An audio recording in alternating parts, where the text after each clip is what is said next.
Hello and welcome to JurisEdge academy's YouTube channel. आज के video में we will be talking about case law preparation for CLAT PG 2024 examination. आज हम बात करेंगे कि क्लैट पीजी में जो रीसेंट जजमेंट्स पूछे जाते हैं उनको कैसे आइडेंटिफाई करना चाहिए during your preparation and how to know the right strategy for reading recent case laws for your CLAT PG examination. तो देखते हैं कि इस वीडियो में हम क्या क्या कवर करने वाले हैं। सबसे पहले we will talk about our approach to recent case laws for CLAT PG. Then we will talk about how to identify these important case laws that can be asked in your exam, and lastly how to cover lengthy case laws efficiently in less time। क्योंकि अगर आप CLAT PG के लिए prepare कर रहे हैं तो you might be thinking कि इतने सारे सब्जेक्ट्स हैं और उसके साथ अगर आपको रीसेंट केस लॉज भी पढ़ने हैं तो how will you manage all of this in a very limited period of time? So in this video we are going to discuss how to cover the case law preparation for your exam. Before we move further, we have a free webinar on growth hacking your teaching career, in which we'll talk about cracking LLM, UGC and PhD exams in one go. You can see the details of the session on your screen. If you're interested, you can also register from the link given in the description box. तो आते हैं सबसे पहले question पे कि how to approach recent cases for CLAT PG. क्योंकि कई सारे स्टूडेंट्स को ये आइडिया नहीं होता है कि क्लैट में किस तरीके के रीसेंट केस लॉज पे क्वेश्चंस आ रहे हैं और उसके लिए उन्हें कितने केसेस पढ़ने की ज़रूरत है। तो सबसे पहले we should be very clear on our approach of how we will prepare this case law for CLAT exam. तो सबसे पहले तो आपको ये याद रखना है that all recent case laws are not important, क्योंकि इतने सारे cases आते हैं in a given year कि it is not possible for you to first of all cover all of them, neither all of them are important for you from an exam perspective। दूसरी एक important चीज़ याद रखने वाली ये है कि reading all cases A to Z will be counterproductive। अगर आप सोचें कि आप सारे cases पूरे full पढ़ेंगे from the actual judgment, then that might also not help you in getting the maximum benefit of your preparation। तीसरी important चीज़ ये है कि क्योंकि अगर आप क्लैट पीजी का एग्ज़ाम देखें तो उसमें कोई एज सच टाइम लिमिट नहीं है कि इतने ही ड्यूरेशन के केस लॉज आपसे पूछे जाएंगे। If you look at previous year papers you will see that they have asked case laws from 2015, 2016, 2010, 2017, 2018। तो बेसिकली एज सच कोई टाइम लिमिट प्रिस्क्राइब नहीं है कि इतने ही टाइम पीरियड के रीसेंट केसेस पूछे जाएंगे। तो the best strategy for this is preparation of last 1 to 1.5 year important cases.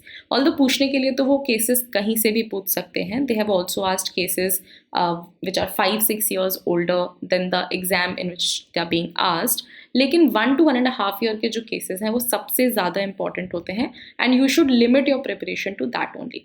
Last जो बहुत ही इंपॉर्टेंट चीज़ है वो ये है कि इवन तो अगर वो आपसे केसेस बहुत पुराने पूछते भी हैं तो भी अगर आपके बेसिक स्ट्रॉन्ग हैं तो you will be able to answer most of the questions related to that case law.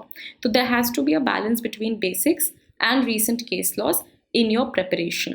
You should not overemphasize on the preparation of case laws, neither should you undermine the importance of basic concepts for your CLAT PG exam। Now let's come to the second very important question कि now that we have understood that we have to read the last 1.5 year cases, how do we identify only the important case laws from this? So it is very important that you understand that all cases are not relevant। Even cases that are landmark of their own, but if they are not related to your syllabus of the CLAT PG examination, then they are not relevant for you। So first of all, you have to understand that you only need to read the important cases। तो आप इसके लिए जो सबसे अच्छी चीज़ कर सकते हैं वो है you can refer to ready-made list। You can find a lot of websites on the internet and also a lot of YouTube channels which provide you with ready-made lists, जहाँ पे वो आपको मंथली केसेस का एक compilation देते हैं और फिर आप सिर्फ उतने ही केसेस से खुद को फेमिलियर कर सकते हैं। सो वी ऑल्सो हैव दो series, so you can check those out as well as you can check out the monthly case laws from Live Law or Bar and Bench or wherever you wish to, but do refer to ready-made case lists and do not do your own labor of actually finding the cases and then compiling, because that will take a lot of your time। दूसरी important चीज़ ये है कि आपको constitutional bench judgements पे ज़्यादा focus करना चाहिए।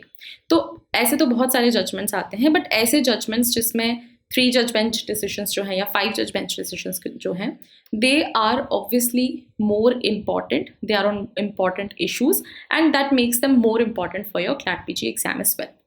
तीसरी इंपॉर्टेंट चीज़ ये है कि ऐसे जजमेंट्स जिसमें या तो उन्होंने कोई नई पोजीशन ले डाउन करी हो या कोई इंपॉर्टेंट गाइडलाइंस दिए हो, ऐसे जजमेंट्स भी एग्जाम के लिए काफ़ी इंपॉर्टेंट हो जाते हैं। लास्टली, कॉन्स्टिट्यूशनल और क्रिमिनल लॉ में से जो भी इंपॉर्टेंट जजमेंट्स आ रहे हैं उनके एग्जाम में आने के चांसेस बहुत ज़्यादा होते हैं। तो आप जजमेंट्स चूज़ करते वक्त सबसे पहले तो लिस्ट्स रेफर करिए, उसके बाद depending on how important they are और what issues they deal with, make sure that you are only reading the very important judgments for this exam.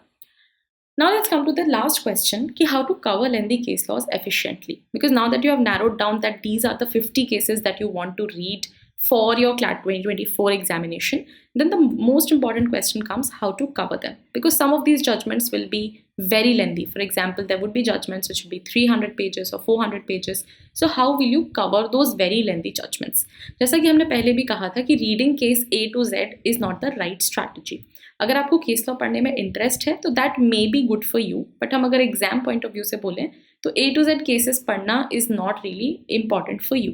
तो आप सबसे पहले स्टार्ट करें by reading a summary of the case, या अगर आपको उस पर कोई न्यूज़ रिपोर्ट मिलता है, कोई न्यूज़ आर्टिकल मिलता है which are available on online for free on websites like Live Law, or even news reports like reports of Hindu, Indian Express, Times of India. तो सबसे पहले तो आप उस केस की कंट्रोवर्सी पता करें कि what is the case about.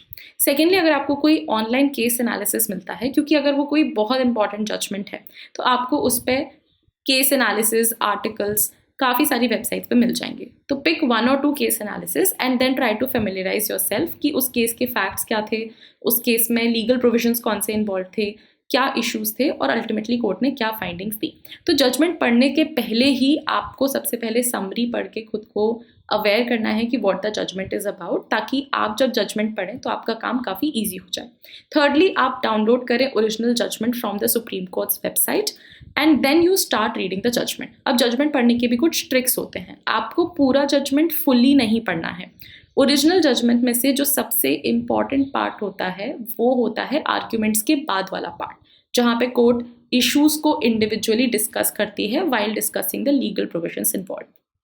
तो ओरिजिनल जजमेंट में से सिर्फ जहाँ पे लीगल प्रोविजंस की बात है और डिस्कशन है इंपॉर्टेंट इश्यूज पे उस केस के, उस पार्ट को आपको डिटेल में पढ़ना है, बाकी पार्ट आप स्किम थ्रू कर सकते हैं।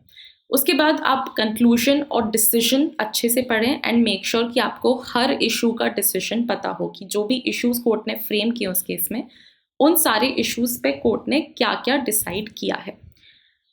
Then highlight only the most important parts of the judgment, ताकि जब आप रिविजन करने जाएं इस जजमेंट का तो आपको वापस से पूरा जजमेंट ना पढ़ना पड़े और आप सिर्फ इंपॉर्टेंट पार्ट्स जो आपने हाईलाइट करे हैं सिर्फ उतना ही पढ़ें। Another important tip is that you have to skip the facts and arguments from the original judgment, क्योंकि आप ऑलरेडी अगर एक बार समरी पढ़ चुके हैं तो आपको पता होगा what the case is about, तो आपको जजमेंट में से फैक्ट्स और आर्ग्यूमेंट्स पढ़ने की कोई ज़रूरत नहीं है। लास्टली, आप अपने खुद के शॉर्ट नोट्स प्रिपेयर करें on the facts of the case, on the legal provisions involved, on the main issues framed by the court and the finding on every issue of the case. तो जब आप revision करेंगे तो आप अगर सिर्फ अपने जजमेंट के हाईलाइटेड पार्ट्स और अपने शॉर्ट नोट्स पढ़ लेंगे, so that will be more than sufficient for your preparation of that particular case law for CLAT PG. So this brings us to the end of our video on how you should go about reading case laws for CLAT PG examination. If you like this video, do subscribe to our YouTube channel, and you can also join our Telegram group for daily legal MCQs from the link in the description box.